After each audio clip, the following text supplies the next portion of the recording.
What's up guys, Evan Jarvis here. In this video, you are going to learn what you need to be thinking about on the poker table to make the right decision, and how you can make both playing and studying poker a whole lot simpler and improve your results in the process. This is part 2 of a 2-part series, so if you haven't yet watched part 1, I invite you to do so. I've put a link in the video description so you can click that and check it out very easily. And when you're done that and you're all caught up to speed, let's get stacking. First off, whenever you see a hand, you have to classify the situation. I think it's best to put it in the broadest terms possible. Because if you think of like Queen Jack suited versus under the gun +2, that's really good for like a specialist like myself who's been playing poker. I've been playing poker since I was 15 years old every single day of my life. I'm 30 years old now. That would be really helpful for me. But if you're looking to make some money, I think it's good to start with a big generalization and then specialize, because then you can start with what is the most important thought when, for example, what is the most important thought when you have a good hand pre-flop and you are facing a raise? Isn't that much easier to remember than all the specifics of like queen? This is why I don't like a lot of poker books, is they say, okay, now if you have a suited connector versus under the gun +2, I think what you should do is this, like, which is really good if you started when you were in high school like I did and you had nothing but time to put all of those in your notebook and study them. But if you have a real job like many of you guys have, or even if you play poker professionally and you got to be playing 40 hours of the day, which is a real job as well, you can't really nail down specifics as easily as you'd like. So I think it's really better to start with a generalization, which is true 98% of the time. And what it is, let's see, what is the most important thought when you have a good hand pre-flop and you are facing a raise? Well, if I gave you a multiple choice here, it would be, if I 3-bet, will he 4-bet me? It's not, how can I see the flop to see if I hit it? It's, if I 3-bet, will he 4-bet me? That's your biggest thought. As you can see, this is really easy to remember, but we just saw, analytics-wise, this is super powerful. Well, anyway, now that you guys know the format, want to try some other questions? I'll go a little faster now. You're in a 109 tournament online. It plays like a $250 live. You have Jack-8 suited on the hijack. What is your move?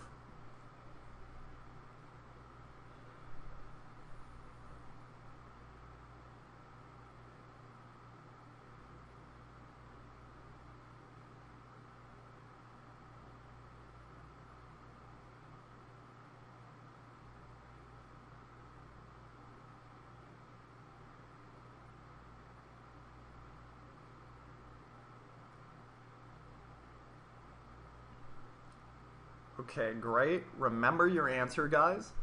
Now I'm going to ask you a question and answer honestly to yourself, then you'll get the full effect of this lesson.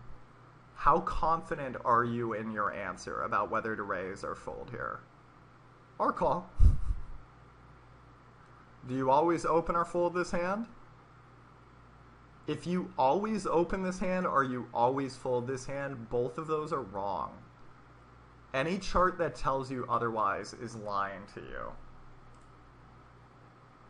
What is the most important thought when, what situation are you in here, guys? Put it in your own notes. If you ask better questions, you will get better answers. No Limit Hold'em is one of the most stressful games in the world because it's like taking a standardized test for days at a time, 10 hours a day, and no one's even telling you what the questions are. You have to come up with the questions yourself. Start with broad generalizations. That's the best way to think. Start at the base of the pyramid before you add little details. What is the most important thought when you have a good hand and it's folded to you? So what is it? What is the most important thought when you have a good hand that's folded to you? Is this hand on my starting chart? Who is in the big blind? Or will anyone 3-bet me?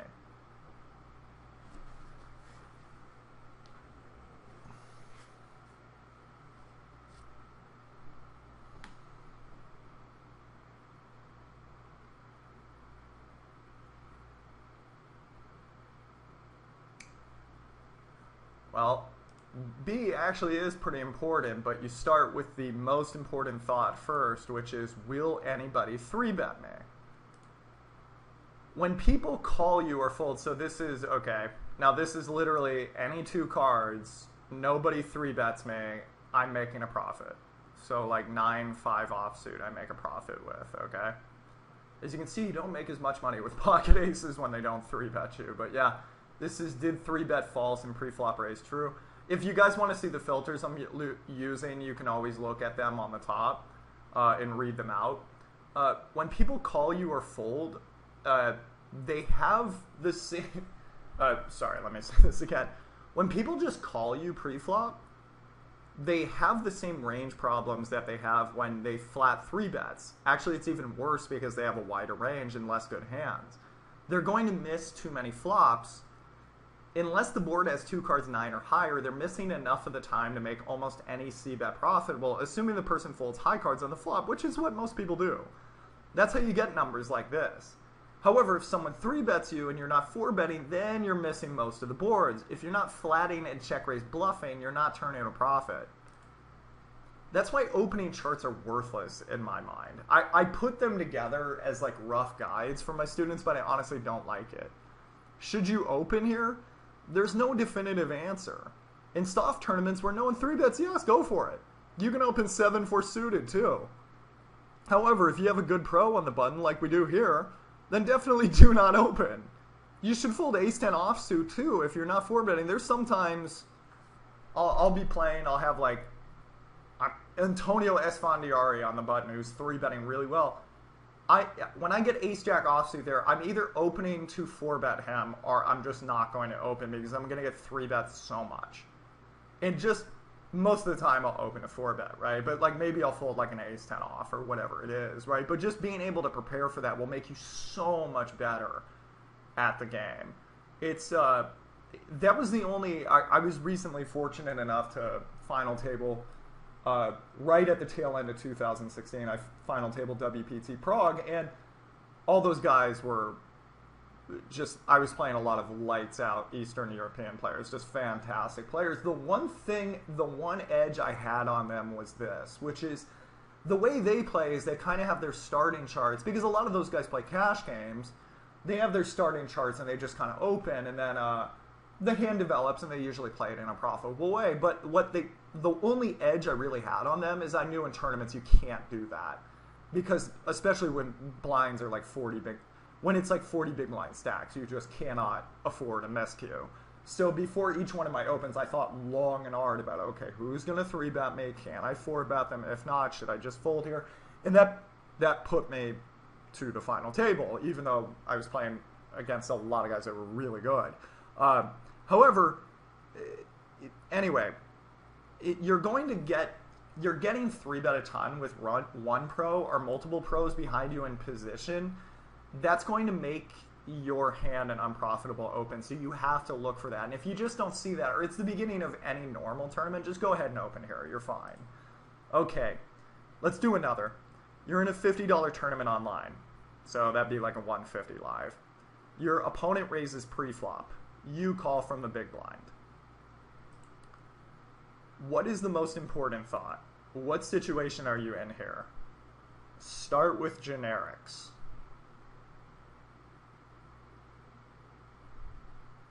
If anybody else is familiar with my other work, this one is a teensy bit different.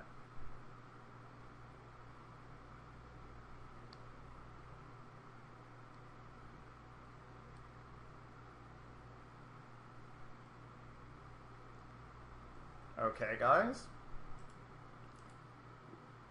What is the most important thought when you are flatting out of the big blind with an ace? So what is it? What is the most important thought when you are flatting out of the big blind with an ace? Is he opening and c-betting enough to allow me to check raise? Or is it, I am trying to hit the flop? Remember your answer when we're done with this.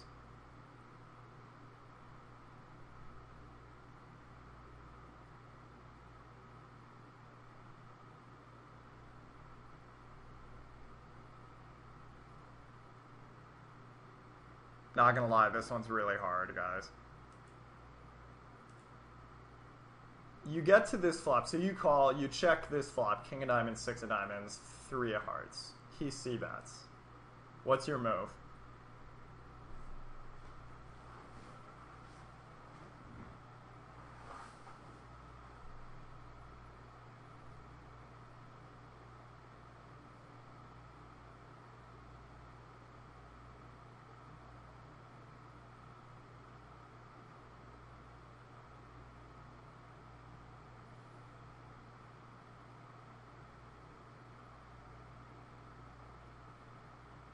All right, time is up.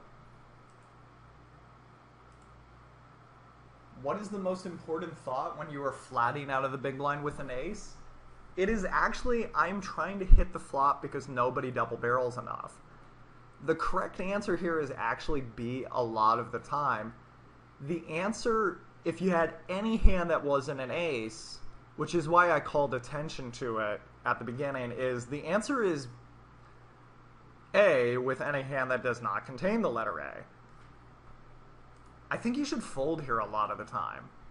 The correct answer is to fold most of the time, although if you had, let's say, 7-8 of hearts, I think you should check raise.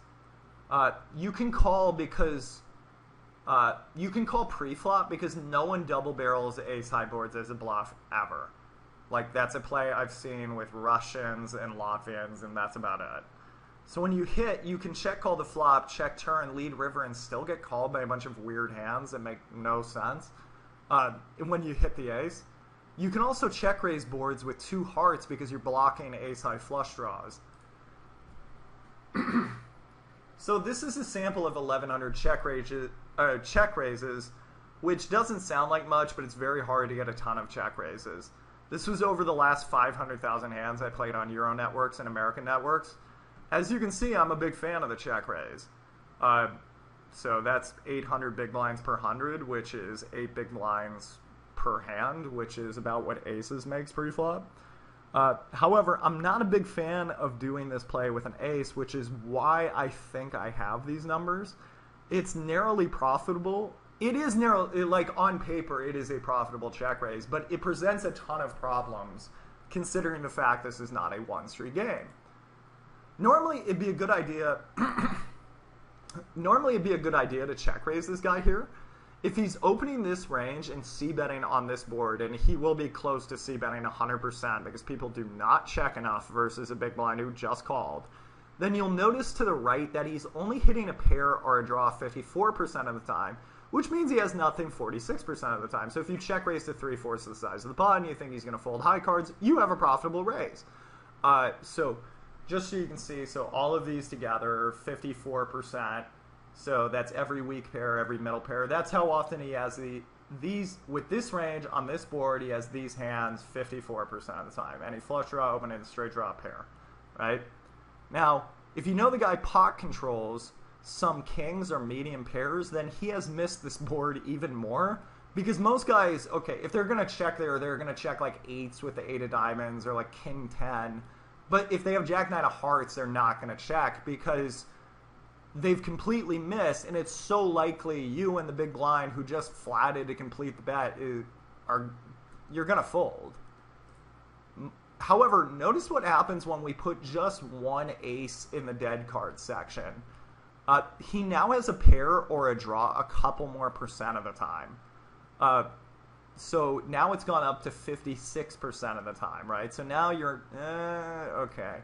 Most of what you wanted in bet folding was ace highs, and you're blocking all of that. Now, so now he's got a hand, okay, 43.5%. 43.5% of the time he has nothing. So again, you can check raise to that 3/4, but you're running a pretty thin margin there. But what's even worse is and if you check raise half pot, like, just no one folds as much as they should. But yeah, anyway, so you should go with bigger check raises. But what's worse in my mind is what's going to happen if he calls you and you hit the ace on the turn. That's called reverse implied odds, and they are insane in this situation. Many of his ace high flush draws have a better kicker. You will likely go broke when you hit the ace. If he has ace king, ace 6, or ace 3, then you're going broke as well. And that's a large part of his flatting range once he flats you there. For this reason, I think mid-stakes players should err on the side of caution and fold here. All right, guys, I told you I'd do 30-minute lessons, but I've got one more hand, so let's do it. If that's fine with you guys. You raise pre-flop and get called by the big blind in an online 215 major. That plays like a 530 live. Yeah, we left the big kahuna hand for the end. Your opponent checks to you on this board. What's your move?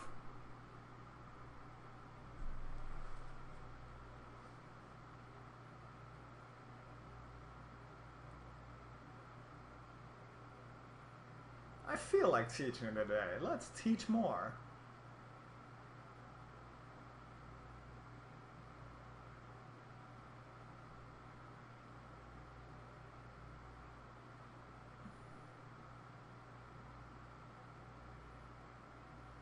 All right, time is up.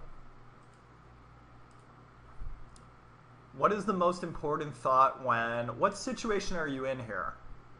You can't get the right answers till you ask the right questions. Tournament poker is like the world's longest standardized test, but you have to guess the questions yourself. That's why it's so difficult. What is the most important thought when you have one decent pair post-flop? You can't get the right answers till you ask the right question. So let's make this one a little harder. What is the most important thought when you have one decent pair post-flop? Is it, what will he call me with? How do I not cap my range? Will he check raise me? Or how much will bottom pair call here?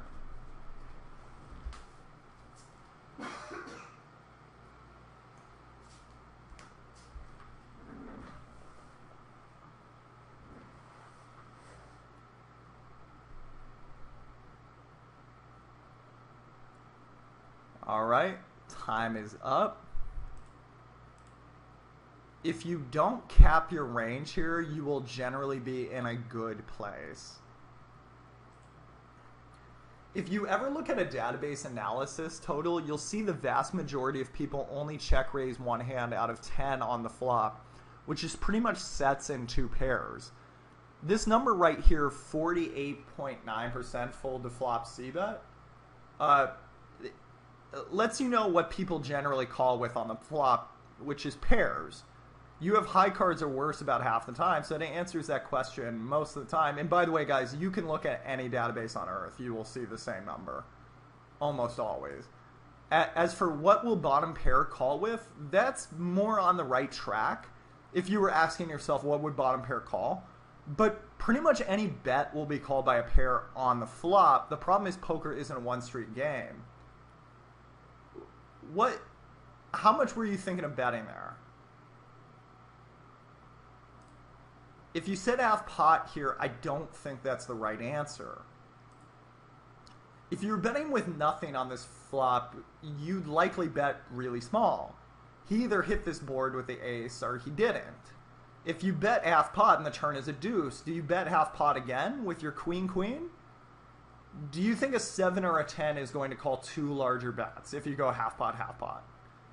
You're deep enough here, it might happen, but most of the time it's not. It's possible, but a lot of people will just let it go if you bet half pot, especially if stacks are more shallow. I also put this at a higher buy-in tournament because people who play higher buy-ins tend to be a little bit more aware that their second pair isn't good when it goes bet-bet on an ace-high board, because an ace is so likely for you to have. That's why I picked that. But also, okay, so let's say you bet half the pot and you check the turn. Well, what happens if you check the turn? Would you just tell the guy you have? You wouldn't check there with top pair, top kicker or anything better, so you just cap your range at one pair. Now, you might say, I do check there with top pair, top kicker, but he doesn't know that. What he's going to know is most people bet their really good hands to get on the turn, so when you check there, he's going to go, oh, he's got one pair. And that's really bad, because guess what you have? One pair. And your opponent has a move left on the river. Unsurprisingly, people play pretty damn well when they know what you have. However, if you bet 1/3 pot, you'll often get a lot of curious calls, and those just go right into your pocket 5-5, like everybody's trying to do the sickest river bluff, guys. What I'm trying to do is to get everybody to call my first bet. That's it. That's where I'm making my money.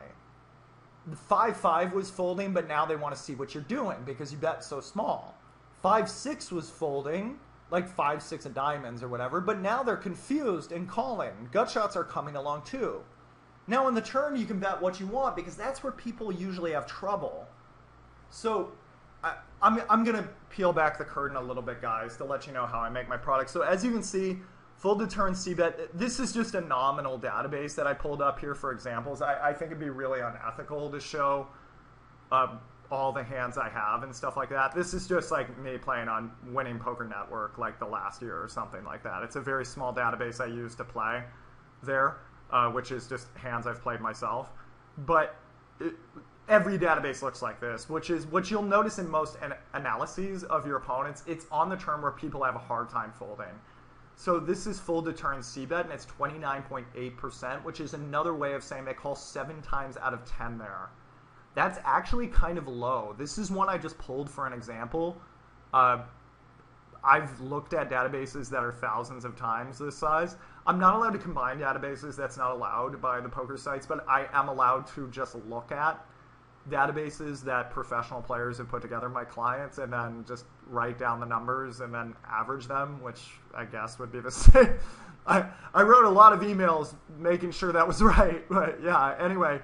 But you'll see, if you look at enough hands, some sites see their players calling, especially most softer sites.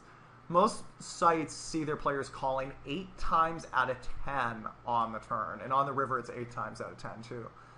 It's on the turn you want to make your money. Lure them to the turn, bet bigger, and then on the river when he checks to you 99% of the time, he's going to check to you 99% of the time. That's the actual number. You have the option then to make the pot larger or just check and see the showdown. You buy the showdown effectively, and people, like, once they get to the turn with their 10 or 7, because you bet so small on the flop, they feel like the turn bet's not that big, even though you bet a little bit bigger because the flop wasn't that big. The flop bet wasn't that big to begin with, so the pot on the flop isn't what they expected, so they just hit the call button. And if you can get 2 bets, guys, geez Louise, like, I don't know how to like, everybody, sorry, this is something I'm really passionate about. If you bet 5 big blinds and they call you on the turn, that's some people's win rate over 100 hands. It takes 2.5 hours to do that live. Like, that is a lot of money. That is a lot of money. That's what I'm trying to pocket all the time. That is what juices your win rate. It's a lot of the, like, really fancy plays you see on YouTube. They're really fun to watch, but I don't think they really help you in the field. I think this is what actually gets you money. Now, guys, this is something I've never shown before in one of my lectures, just an example of how I make my rules.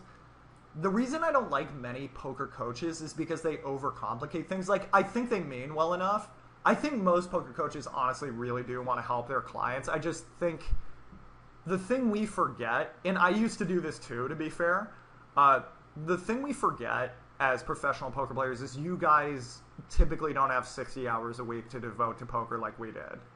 I didn't have, like, a pot to piss in out of high school. Like, I literally graduated high school from my own garage I was renting. I wasn't living with my parents. And, like, I worked my dead-end job, and then I had all day when I got home to learn about poker, and I had nothing else to do, right? So it's not really fair for me to expect you to learn about poker the way I did, which is just I had infinite time, because I had nothing else going on.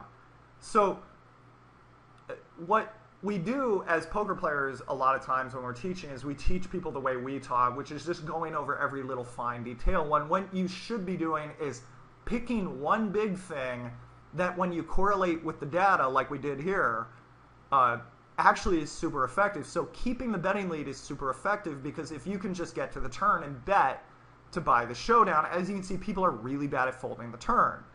The Navy SEALs, for example, like, this isn't my theory, by the way.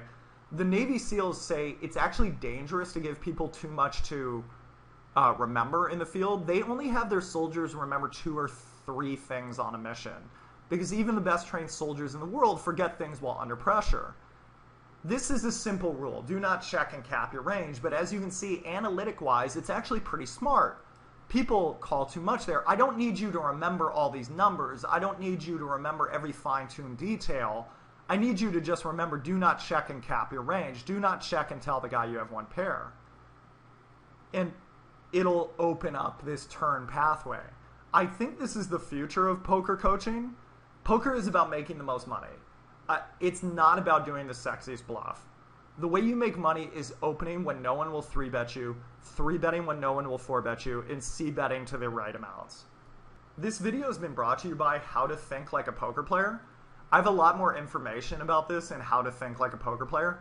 Guys, we looked through 3 situations in this video. The full product has 12 situations from poker games all over the world, and it puts you under much more pressure.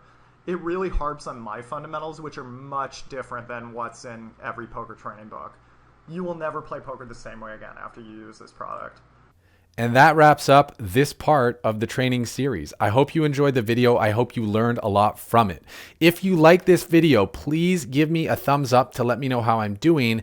And if you learned something from this video, please let me know in the comments what your key takeaway or your biggest aha moment from watching this video was. I promise you, if you do that and then look at the other comments that are there, you're going to learn a whole lot more. This is the beauty of YouTube. This is the beauty of community. This is how we grow as a team, by sharing our insights, reading what others' insights were, and engaging in discussion to further develop those thought processes.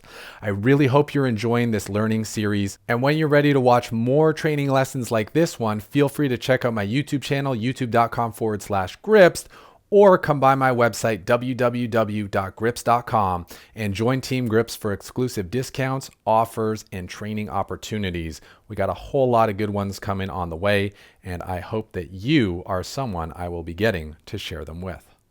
Let's get stacking.